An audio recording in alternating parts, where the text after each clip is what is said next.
जय मां संतोषी। फ्रेंड्स, धार्मिक ग्रंथों में शुक्रवार का दिन संतोषी माता की पूजा के लिए बनाया गया है। अत्यंत ही सरल, आसानी से प्रसन्न होने वाली संतोषी माता का व्रत हर तरह से गृहस्थी को धन धान्य, पुत्र, अन्न वस्त्र से परिपूर्ण रखता है और माँ संतोषी अपने भक्तों को हर कष्टों से बचाती है। फ्रेंड्स, आप लोगों ने सुना होगा कि काफी लोग संतोषी माता का व्रत शुक्रवार के दिन करते हैं। शुक्रवार के दिन जो लोग भी व्रत रखते हैं, संतोषी माता का पूजा पाठ करते हैं, उन लोगों को पूजा पाठ के साथ साथ व्रत के पुण्य फलों की प्राप्ति के लिए संतोषी माता की संपूर्ण व्रत कथा जरूर सुननी चाहिए। जो मनुष्य व्रत के दिन कथा नहीं सुनता है, उसका व्रत अधूरा माना जाता है। तो चलिए फ्रेंड्स, आज मैं आपको इस वीडियो के माध्यम से शुक्रवार के दिन की संतोषी माता की व्रत कथा सुनाने जा रही हूँ। कथा को अंत तक जरूर सुने ताकि आपको भी कथा सुनकर संतोषी माता का आशीर्वाद मिल सके, माँ आपको भी आपके कष्टों से मुक्ति दिला सके। एक गांव में एक बुढ़िया रहती थी जिसके 7 बेटे थे। 6 बेटे कमाने वाले थे और एक बेटा निकम्मा था। बुढ़िया माँ 6 पुत्रों का जूठा 7वें पुत्र को दे देती थी। 7वां पुत्र एक दिन अपनी पत्नी से बोला, देखो मेरी माता का मुझ पर कितना प्रेम है। वह बोली, क्यों नहीं, सबका जूठा बचा हुआ जो तुमको खिलाती है। वह बोला, जब तक मैं आंखों से ना देख लूं, मैं नहीं मान सकता। पत्नी ने हंसकर कहा, देख लोगे तब तो मानोगे। कुछ दिन बाद एक बड़ा त्योहार आया। घर में 7 प्रकार के भोजन और चूरमा के लड्डू बने। वह पत्नी की बात को जांचने के लिए सिरदर्द का बहाना बनाकर पतला कपड़ा सिर पर ओढ़कर रसोई में जाकर सो गया और कपड़े में से सब कुछ देखता रहा। 6 भाई भोजन करने आए। उसने देखा माँ ने उनके अंदर आसन बिछाए, 7 प्रकार की रसोई परोसी और आग्रह कर करके उन्हें भोजन कराती रही। वह देखता रहा। 6 भाई भोजन कर उठ गए। तब माँ ने उनकी 5 थालियों में से लड्डुओं के टुकड़े को उठाया और एक लड्डू बनाया। जूठन साफ करके माँ ने उसे पुकारा, उठ बेटा उठ, तेरे भाइयों ने भोजन कर लिया है, तू भी उठकर भोजन कर ले। उसने कहा, माँ मुझे भोजन नहीं करना है, मैं परदेस जा रहा हूँ। माता ने कहा, कल जाना हो तो आज ही चला जा। वह बोला, हाँ हाँ जा रहा हूँ। यह देखकर वह घर से निकल गया। चलते समय उसे अपनी पत्नी की याद आई। वह गौशाला में कंडे थाप रही थी। वहां जाकर वो बोला, मेरे पास तो कुछ नहीं है, तुम ये अंगूठी रख लो और अपनी कोई निशानी मुझे दे दो। वह बोली, मेरे पास क्या है, ये गोबर भरा हाथ है। यह कहकर पत्नी ने उसकी पीठ पर गोबर के हाथ की थाप मार दी और वो वहां से चल दिया। चलते चलते दूर देश पहुंचा। वहां एक साहूकार की दुकान थी। वहां जाकर बोला, सेठ जी मुझे नौकरी पर रख लो। साहूकार को नौकर की सख्त जरूरत थी। साहूकार ने कहा, काम देखकर तनख्वाह मिलेगी। उसने कहा, सेठ जी जैसा आप ठीक समझे। उसे साहूकार के यहाँ नौकरी मिल गई। वह वहां दिन रात काम करने लगा। कुछ दिन में दुकान का लेन देन, हिसाब किताब, ग्राहकों को माल बेचना, सारा काम वह करने लगा। साहूकार के 7-8 नौकर थे। वे सब चक्कर खाकर गिरने लगे, लेकिन उसने अपने लगन, परिश्रम और ईमानदारी से सबको पीछे छोड़ दिया। उसे अपने किए का फल मिला। सेठ ने कहा कि तुम्हारा काम बहुत ही अच्छा है। 3 महीने में ही उसे मुनाफे में साझेदारी बना लिया। परिश्रम करते करते 12 वर्ष में वह नगर का नामी सेठ बन गया और सेठ अपना सारा कारोबार उस पर छोड़कर बाहर चला गया।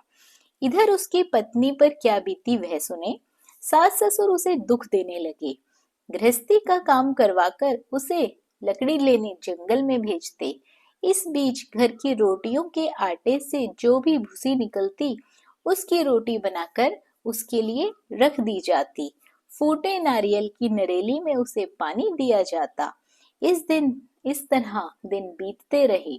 एक दिन वह जब जंगल में लकड़ी लेने जा रही थी, तब उसे रास्ते में बहुत सी स्त्रियां संतोषी माता का व्रत करती हुई दिखाई दी। यह वहां खड़ी होकर पूछने लगी, बहनों, यह तुम किस देवता का व्रत करती हो और इसके करने से क्या फल प्राप्त होता है? इस व्रत की क्या विधि है?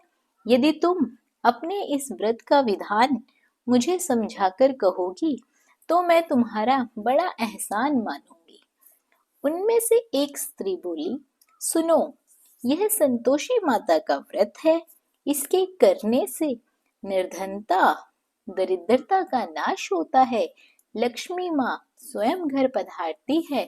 मन की चिंताएं दूर होती है। मन को प्रसन्नता और शांति मिलती है। जिसका पुत्र नहीं होता, उसे पुत्र प्राप्ति होती है। प्रीतम बाहर गया हो तो वह शीघ्र ही घर लौट आता है। कुंवारी कन्याओं को मनपसंद सुयोग्य वर मिलता है। चलता हुआ मुकदमा खत्म हो जाता है।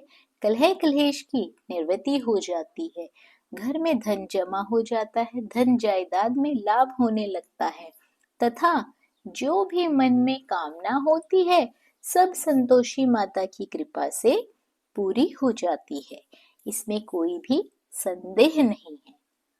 वह पूछने लगी, यह व्रत कैसे किया जाता है? यह भी तुम मुझे बताओ, आप लोगों की बड़ी कृपा होगी। वह स्त्री कहने लगी, बिना परेशानी, श्रद्धा और प्रेम से जितना भी बन सके प्रसाद लेना। 5.25 पैसे से 5.25 आने तक, इससे भी ज्यादा शक्ति और भक्ति के अनुसार गुड़ और चना लेना। हर शुक्रवार को निराहार रहकर कथा कहना और सुनना। इसके ओम बीच नहीं टूटने चाहिए। लगातार नियम के पालन करना। सुनने वाला कोई ना मिले तो घी का दीपक जलाकर उसके आगे जल के पात्र को रखकर कथा कहना, परंतु ध्यान रहे कि नियम ना टूटे। जब तक कार्य सिद्ध ना हो, नियम का पालन करना और कार्य सिद्ध हो जाने के बाद व्रत का उद्यापन करना। 3 मास में माता पूरा फल प्रदान करती है। यदि किसी के ग्रह खोटे हैं, तो भी माता 1 वर्ष में अवश्य उनको अनुकूल करती है। कार्य सिद्ध होने पर ही उद्यापन करना चाहिए। बीच में उद्यापन नहीं करना चाहिए। उद्यापन में 2.5 सेर आटे का खाजा तथा इसी अनुसार खीर तथा चने का साग बनाना। 8 बच्चों को भोजन कराना। जहां तक मिले देवर, जेठ, भाई बंधु, कुटुंब के ही लड़के लेना। ना मिले तो रिश्तेदार और पड़ोसियों के लड़कों को बुलाकर उन्हें भोजन करवाना, यथाशक्ति दक्षिणा देना, माता का पूरा नियम करना। सखी ध्यान रखना, इस दिन खटाई बिल्कुल भी मत खाना। यह सुनकर वह वहां से चल दी। रास्ते में लकड़ी के बोझ को बेच दिया और उन पैसों से गुड़ चना लेकर माता के व्रत की तैयारी कर आगे चली। रास्ते में संतोषी माता के मंदिर में जाकर माता के चरणों में लौटने लगी, विनती करने लगी, हे माँ, मैं दीन हूँ, मैं निपट मूर्ख हूँ, व्रत के नियम कुछ नहीं जानती हूँ, मैं बहुत दुखी हूँ। हे माता, मैं तेरी शरण में आई हूँ, मेरे दुख दूर कर। माता को दया आई। एक शुक्रवार बीता कि दूसरे शुक्रवार को उसके पति का पत्र आया और तीसरे शुक्रवार को उसका भेजा हुआ पैसा भी आ पहुंचा। यह देखकर जेठानियां मुंह सिकोड़ने लगी। इतने दिनों बाद इतना पैसा आया, इससे क्या बढ़ाई है? लड़के ताने देने लगे, काकी के पास अब पत्र आने लगे हैं, रुपया आने लगा है। अब तो काकी की खातिरदारी बढ़ेगी, अब तो काकी बुलाने से भी नहीं बोलेगी। बेचारी सरलता से कहती है, भैया पत्र आए रुपया आए तो हम सबके लिए अच्छा है। ऐसा कहकर आंखों में आंसू भरकर संतोषी माता के मंदिर में जाकर बैठती है। मातेश्वरी के चरणों में गिरकर रोने लगती है। माँ, मैंने तुमसे पैसा नहीं मांगा, मुझे पैसे से क्या काम, मुझे तो अपने सुहाग से काम है। मैं तो अपने स्वामी के दर्शन और सेवा मांगती हूँ। तब माता ने प्रसन्न होकर कहा, जा बेटी, तेरा स्वामी जल्द ही आएगा। यह सुन खुशी से बावली होकर वह घर आकर काम करने लगी।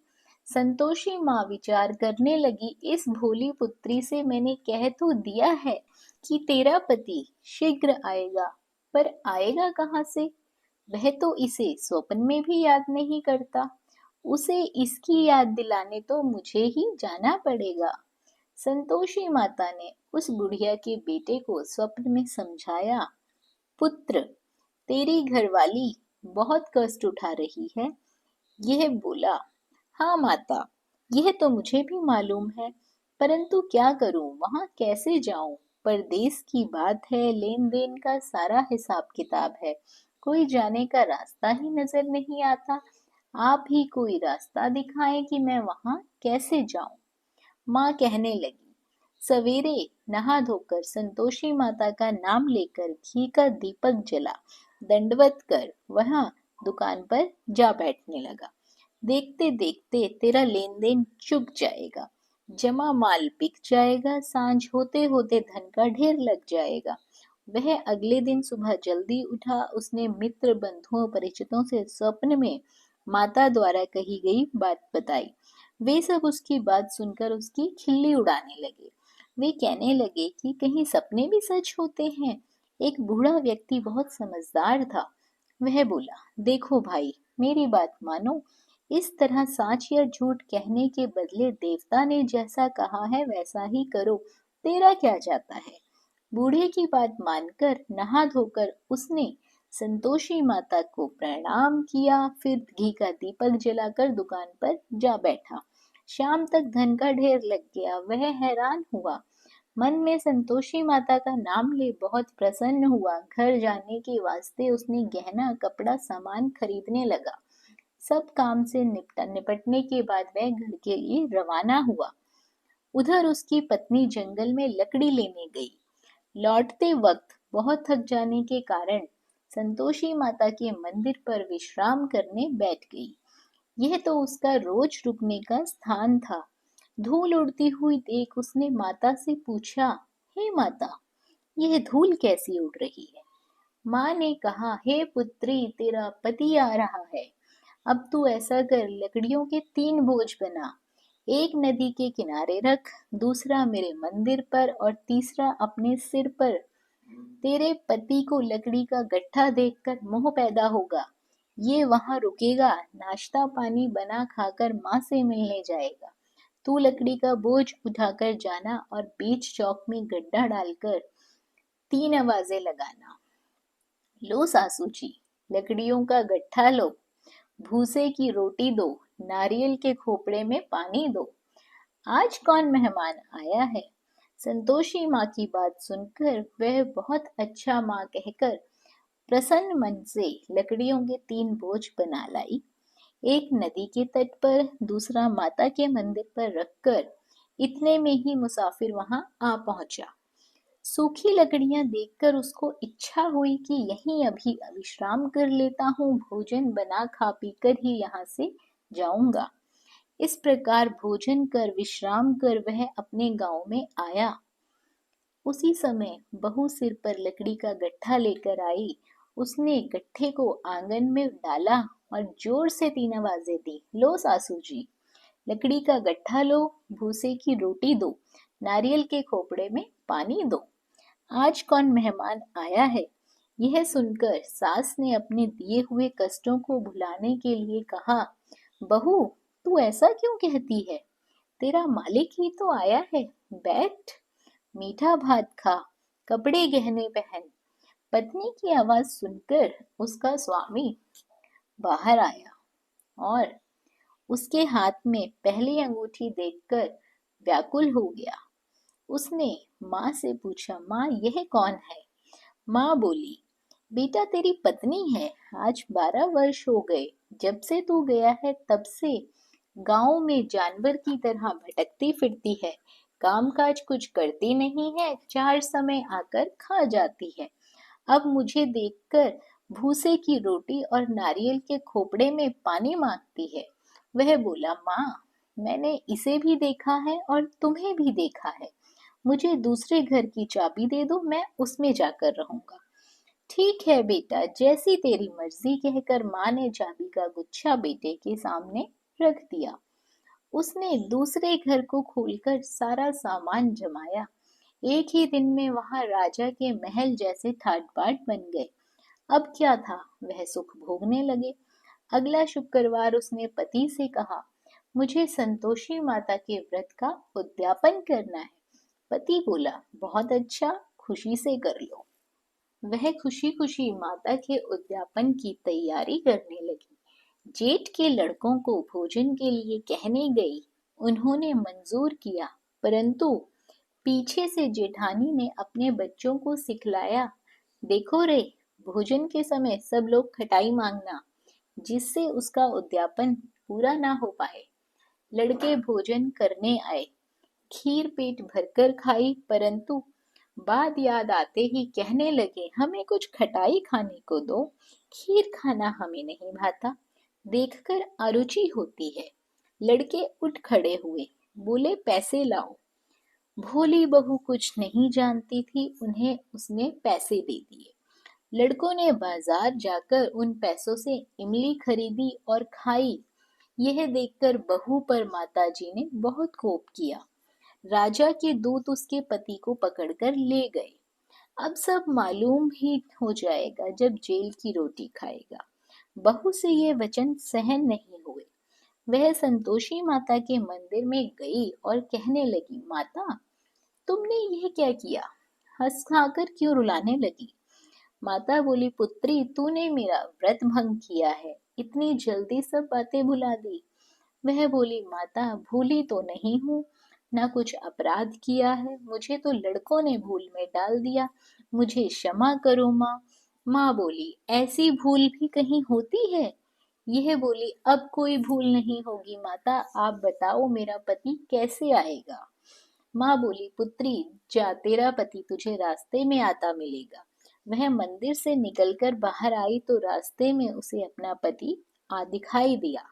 उसने पूछा, कहाँ गए थे? वह बोला, इतना धन जो कमाया है उसका कर राजा ने मांगा था, बस वही भरने गया था। वह प्रसन्न होकर बोली, भला हुआ, अब घर चलो। फिर अगला शुक्रवार आया। वह बोली, मुझे माता का उद्यापन करना है। पति ने कहा, ठीक है करो।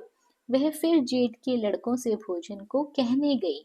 जेठानियों ने पहले की तरह ही लड़कों को सिखा दिया कि तुम पहले ही खटाई मांगना। लड़के भोजन करने बैठे, लेकिन भोजन करने से पहले ही कहने लगे, हमें खीर पूरी नहीं भाती, जी बिगड़ता है, कुछ खटाई खाने को दो। यह बोली, खटाई खाने को नहीं मिलेगी, खाना हो तो खाओ। उनके उठकर चले जाने के बाद उसने ब्राह्मणों के लड़के बुलाए। बुलवाकर उन्हें भोजन करवाया, दक्षिणा की जगह उन्हें एक एक फल दिया। इससे संतोषी माता बहुत प्रसन्न हो गई। माता की कृपा से 9 महीने बाद उसको चंद्रमा के समान एक सुंदर पुत्र की प्राप्ति हुई। पुत्र को लेकर वह प्रतिदिन संतोषी माता के मंदिर में जाने लगी। यह देखकर माँ ने सोचा कि यह रोज आती है, आज क्यों ना मैं ही इसके घर चलूं, इसका आसरा देखूं तो सही। यह विचार कर माता ने डरावना रूप बनाया। गुड़ और चने से सना मुख, ऊपर से मुंडन के समान ओंठ, उस पर मक्खियां भिन भिना रही थी। दहलीज में पैर रखते ही उसकी सास चिल्लाई, देखो रे, कोई चुड़ैल डाकिनी चली आ रही है लड़कों, इसे भगाओ नहीं तो सब खा जाएगी। बहू रोशनदान से देख रही थी। वह प्रसन्न हो उठी, आज मेरी माता मेरे घर आई है। यह कहकर दूध पीते बच्चे को उसने गोद से उतार दिया। इस पर उसको सास क्रोध में बोली, अरे रांड, इसे देखकर कैसी उतावली हुई है जो बच्चे को पटक दिया। इतने में माँ के प्रताप से जहाँ देखो वहाँ लड़के ही लड़के नजर आने लगे। यह बोली, माँ जी, मैं जिनका व्रत करती हूँ ये वही संतोषी माता है। इतना कहकर उसने झट से घर के सारे किवाड़ खोल दिए। सबने माता के चरण पकड़ लिए और विनती कर कहने लगे, हे माता, हम मूर्ख हैं, अज्ञानी हैं, तुम्हारे व्रत की विधि हम नहीं जानते। तुम्हारा व्रत भंग करके हमने बहुत बड़ा अपराध किया है। हे माता, आप हमारे अपराधों को क्षमा करो। इस प्रकार बार बार कहने पर संतोषी माता प्रसन्न हुई। इसके बाद उसकी सास कहने लगी, हे संतोषी माता, आपने बहू को जैसा फल दिया वैसा सबको देना। जो यह कथा सुने या पढ़े उसका मनोरथ पूर्ण हो, उसकी सारी मनोकामनाएं पूरी हो। फ्रेंड्स, जो भी व्यक्ति संतोषी माता का श्रद्धा भाव से, पूरे भक्ति भाव से, अपनी श्रद्धा अनुसार संतोषी माता का विधिवत पूजन करता है, उसे अनंत सुखों की प्राप्ति होती है। माता उसके जीवन में खुशियां ही खुशियां देती है, उसे खुशियों का वरदान देती है। फ्रेंड्स, कथा अच्छी लगी हो, कथा आपको मन को भाई हो, तो वीडियो को लाइक और शेयर ज़रूर करें। और यदि आप हमारे चैनल पर पहली बार आए हैं और इस तरह की व्रत की, पूजा पाठ की विधियां और कथाएं आपको भी अच्छी लगती हैं, तो चैनल को सब्सक्राइब कर लीजिए, साथ ही बेल आइकन के बटन को दबा दीजिए ताकि आपको हमारी आने वाली वीडियोस की नोटिफिकेशन सबसे पहले मिल सके। बने रहिए आपके अपने YouTube चैनल अंकित वास्तु ज्ञान में। धन्यवाद। जय मां संतोषी।